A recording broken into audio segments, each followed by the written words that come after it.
Hello বন্ধুরা, গতকাল আমি আর আমার ভাই মিলে বিকেলবেলা একটু হাঁটতে হাঁটতে গেছিলাম একটা ক্যাফেতে খেতে।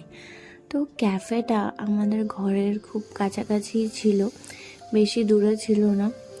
আর বিকেলবেলার দিকে আমরা বেরিয়েছিলাম।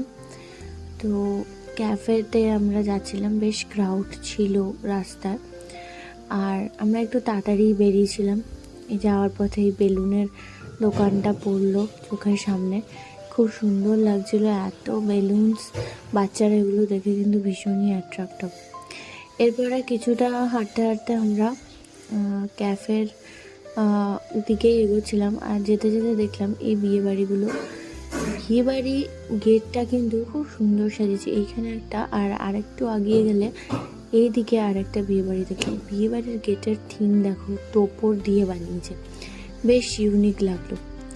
এবার আমরা আস্তে আস্তে চলে এলাম আমাদের সেই ক্যাফে, যার নাম ছিল রবি আড্ডা। রবি আড্ডাতে সবেই দোকানটা খুলেছিল, আমরা মনে হচ্ছে ফার্স্ট কাস্টমার দোকানে। তো আমরা গেলাম, ভেতরটা অনেকটা এরকম ছিল, একটু ডার্ক থিমের ওপরে ছিল। ভাই আর আমি প্রথমে বুঝতে পারছিলাম না কী খাবো। তারপরে আমরা এগ চাউমিন, এগ হাক্কা নুডলস অর্ডার করেছিলাম।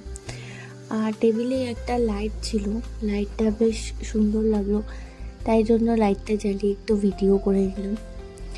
এবার আমরা এগ হাক্কা নুডলস অর্ডার করলাম, আর সাথে অর্ডার করেছিলাম চিকেন মাঞ্চুরিয়ান। তো ভাইয়ের অনেক দিনের ইচ্ছা ছিল এই ক্যাফেটাতে খাবে, আমি এর আগে খেয়েছিলাম, তাই ভাই আর আমি আবারও গেছিলাম খেতে। দেখো অনেকটাই বেশ নুডলস দিয়েছে, হাক্কা নুডলস, আর প্রচুর সবজি ভর্তি ভর্তি করে দিয়েছে। তো এক প্লেট নিলে কিন্তু আমাদের দুজনেরই হয়ে গেছিলো।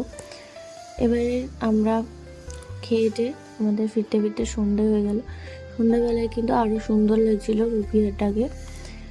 এরপর আমরা আস্তে আস্তে বাড়ির দিকে এগোলাম। বাড়ি ফিরতে ফিরতে ভাবছিলাম যে আর কি খাওয়া যায়। তো আমি আর ভাই কিছুটা এগিয়ে গিয়ে বাড়ির কিছুটা আগে এসে একটা আইসক্রিমের দোকান পেলাম।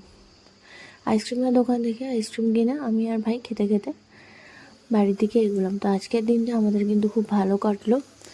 আর আরও দুটো আইসক্রিম এক্সট্রা নিয়েছিলাম বাবা মার জন্য। তো আজকের দিনটা আমাদের খুবই ভালো কাটলো। ব্লগটা এখানেই শেষ করলাম। সবাই খুব ভালো